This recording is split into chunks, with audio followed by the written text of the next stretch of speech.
Hi, எல்லாரும் கோயிலுக்கு போயிட்டு வந்துட்டீங்களா? நானும் சரி ஓகே சாமி கும்பிடலாம், அதுக்கு ஏதாவது ஸ்வீட் செய்யணும்ல, நெய்வேத்தியம் செய்யணும்ல, அதுக்காக இன்னைக்கு புதுசா ட்ரை பண்ணேன்.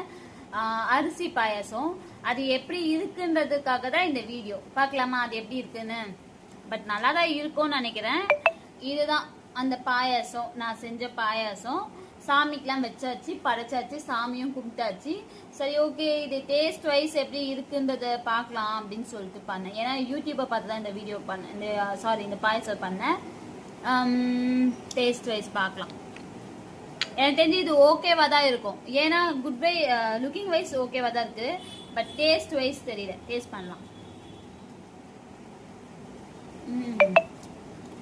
நல்லா இருக்குங்க, நைஸ். பட் ரொம்ப நல்லா இல்லை. ஆக்சுவலி சின்ன வயசுல பால் சாதம் சாப்பிடுவோம்ல, ரைஸ்ல மில்க் ஊற்றி கொஞ்சம் சுகர் ஆட் பண்ணி குழந்தைங்களாம் சாப்பிடுவோம்ல, அந்த மாதிரி தான் இருக்கு. பெருசா எந்த டிஃபரன்ஸும் இல்லை. லைட்டா எக்ஸ்ட்ரா கீ இருக்கு, அப்புறம் அந்த ஏலக்காய் ஸ்மெல் வருது. அதர்வைஸ் சேம் தாங்க, பால் சாதம் தான் ஆக்சுவலி இது.